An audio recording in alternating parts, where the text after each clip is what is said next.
Nous bénissons ton nom dans ces moments où réunis dans cette salle, nous voulons célébrer ce que toi tu as pensé important, essentiel et plus que cela même. La création de la femme. Merci Seigneur parce que tu nous as donné le souffle de vie. Nous pouvons prier et rire seulement parce que nous avons ce souffle. Et c'est glorifié.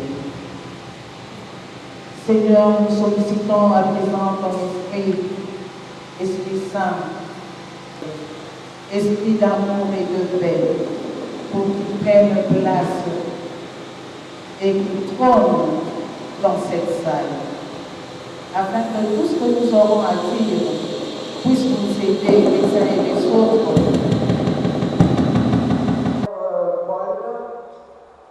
Au révérend frère Paul, révérend frère Boniface, aux estimés collègues, à M. l'abbé Andoche, notre ressources humaines, et à tous ceux qui sont venus pour célébrer cette journée avec vous. Je dis déjà un grand merci. Parce que le samedi, c'est un jour où beaucoup d'entre nous ont beaucoup d'activités. Vous connaissez la vie du Congolais aujourd'hui, c'est une vie qui n'est pas facile. Mais vous avez pris de votre temps pour vous joindre au moment de notre coordination, et cela est vraiment un grand signe d'amour pour ces mamans. C'est pour cela que je vous dis à tous, merci. La journée d'aujourd'hui, c'est une journée pendant laquelle nous allons plus nous délasser, parce que c'est une journée de fête.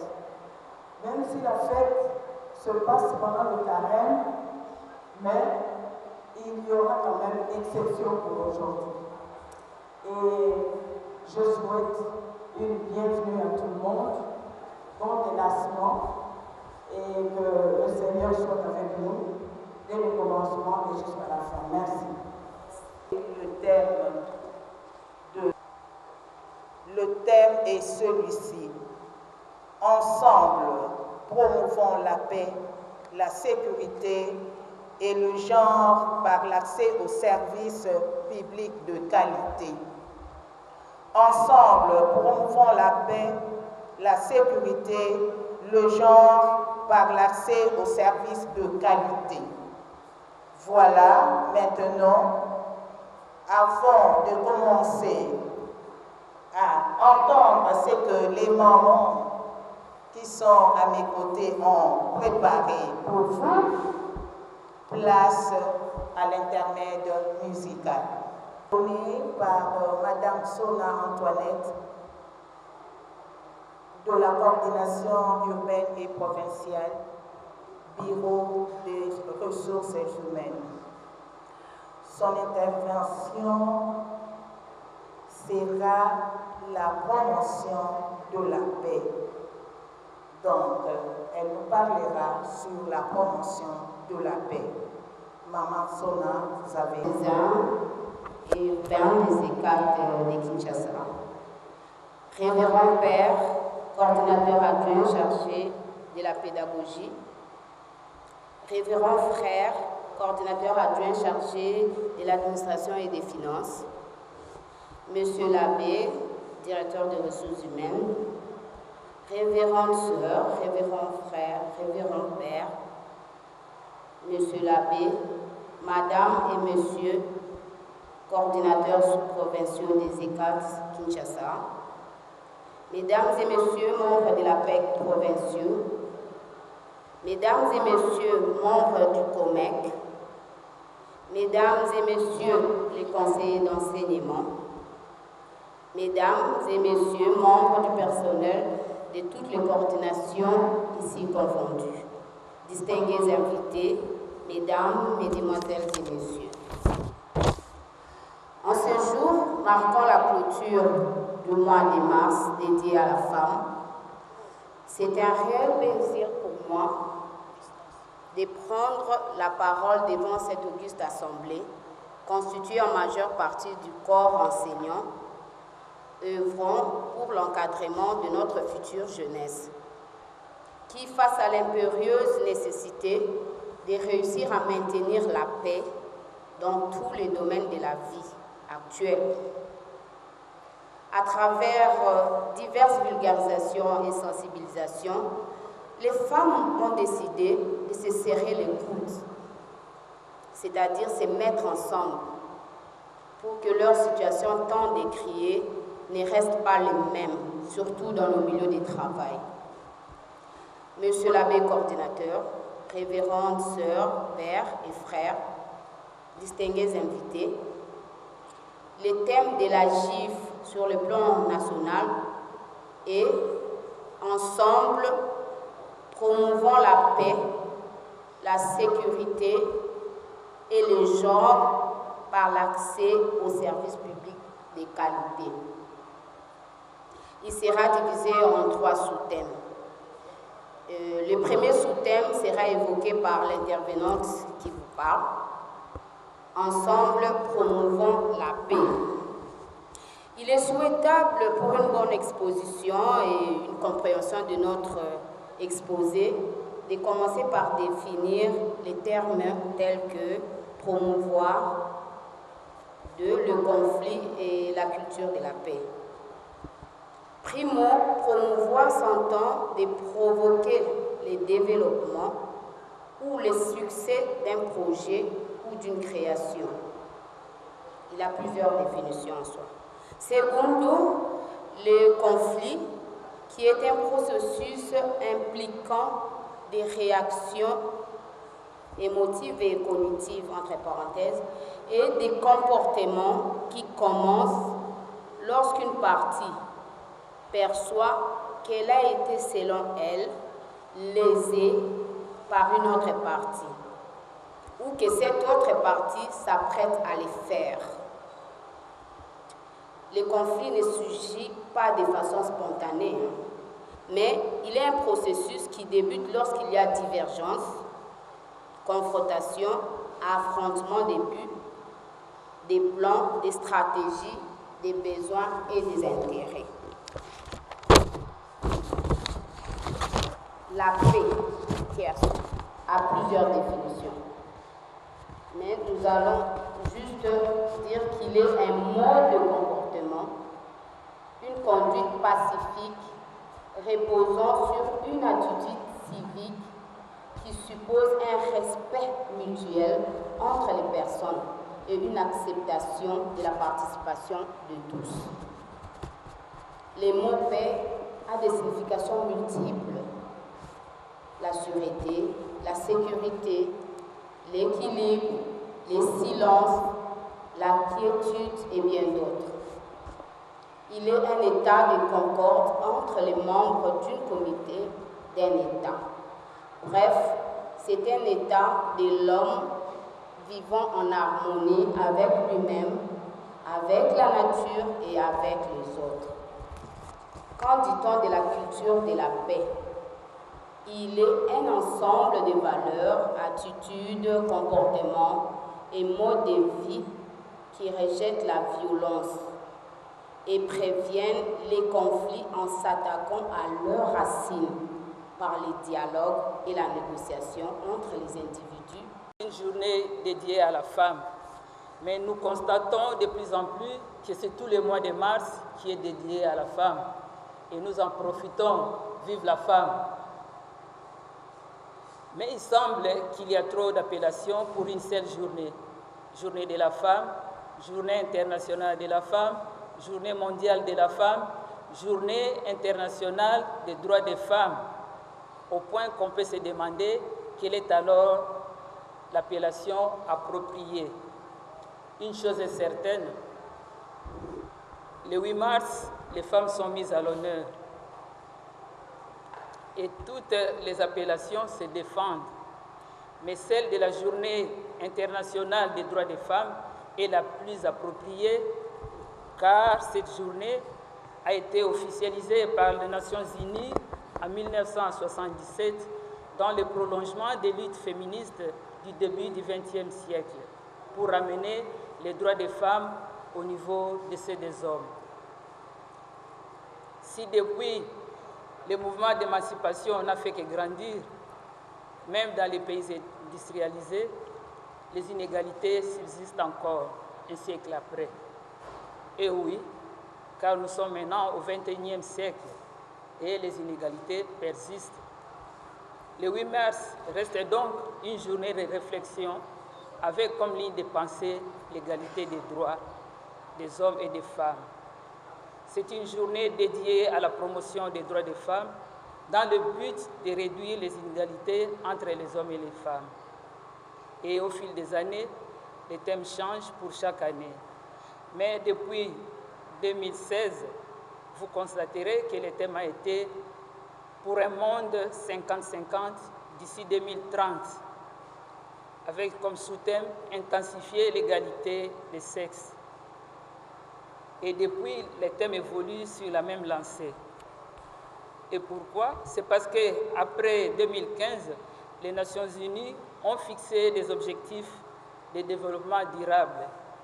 Et la Journée internationale de la femme est devenue également une occasion de réfléchir aux moyens d'accélérer le programme 2030 qui est la planète 50-50. La persistance d'attitudes et de comportements perpétuant les stéréotypes négatifs et les inégalités entre les sexes et la violence à l'égard des femmes entravent considérablement la prévention et l'élimination du problème, retardant également la concrétisation de l'égalité des genres.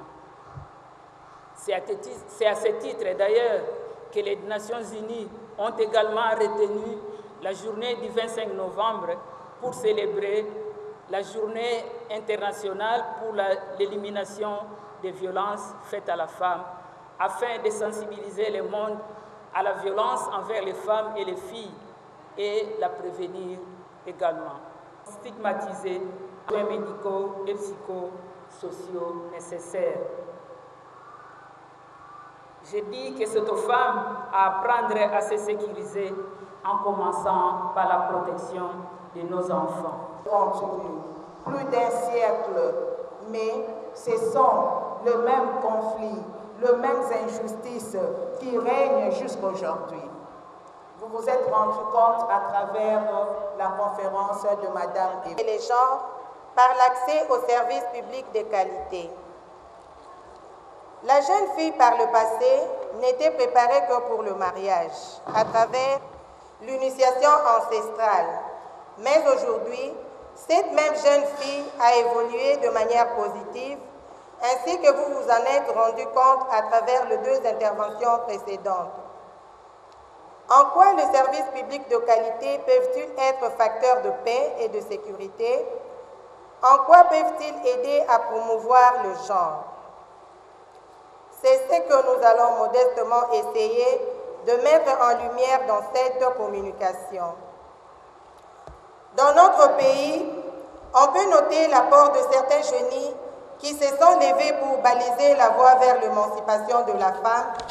Par souci d'exemplarité, on citera son éminence le cardinal Albert Joseph Maloula, qui déjà à cette époque, où l'on pensait que le rôle de la femme devait se limiter au foyer et vivre comme une mère poule, disait avec courage, si la femme avance, tout le pays avance.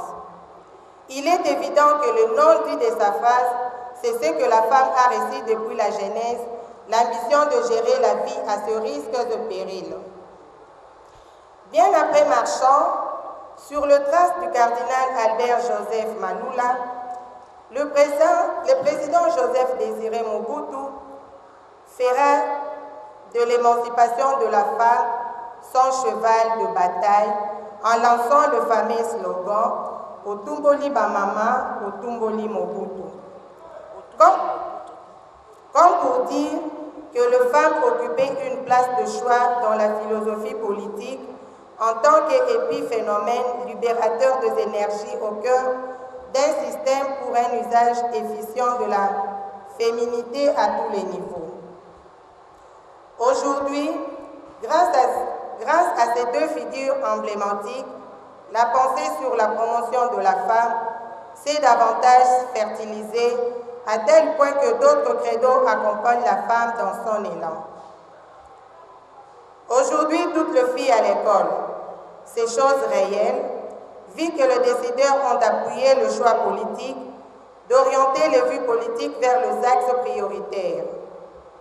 C'est ici qu'apparaît la figure emblématique de la première femme universitaire de notre pays, Sophie Kanza, qui sera également la première femme ministre de notre pays de 1966. C'est sous son mandat que fut créée la Caisse nationale d'épargne et de crédit immobilier, qui nous a laissé une cité dont nous sommes tous fiers aujourd'hui, la cité Salongo. C'est aussi, à n'en point douter, une de ces rares femmes congolaises, membre de la fonction publique internationale. La prise de parole par les Nouvelles Étoiles prouve que les femmes peuvent et doivent accéder aux services publics de qualité. La société en a besoin dans les entreprises para-étatiques, dans les petites et moyennes entreprises. À ces conditions, que l'homme ne considère plus la femme comme une prison dorée, qu'il se rappelle bien que la femme est un océan et qu'après l'anesthésie divine administrée à notre ancêtre au jardin d'Éden, il n'a jamais su décoder les mystères que Tout-Puissant avait placés en la femme.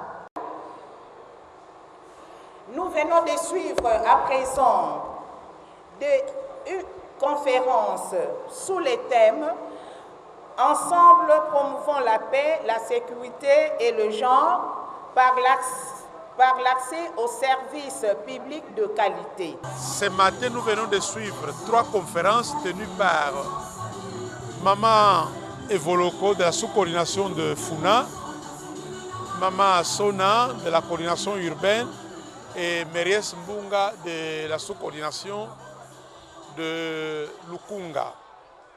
On a fini par une pièce de théâtre qui montre que la femme est capable de faire beaucoup de choses quand elle prend conscience de la grâce qui lui a été donnée par les créateurs, qu'elle est épouse, mère et donc protectrice de la vie.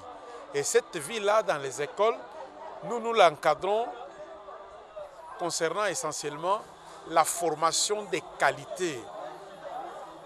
Depuis notre arrivée à la coordination diocésaine, nous avons pris comme leitmotiv la recommandation du pape émérite Benoît XVI qui voudrait que les écoles catholiques soient un laboratoire d'humanisation, le lieu qui forme au savoir-être et au savoir-faire pour donner à la société des femmes dont le monde et l'Église ont besoin. C'est comme ça que vous avez suivi les conférences de tout à l'heure, animées toutes par les femmes, avec une religieuse modératrice, la pièce de théâtre qui est venue mettre comme les cerises sur les gâteaux. Et maintenant, on passe à la partie des réjouissances populaires.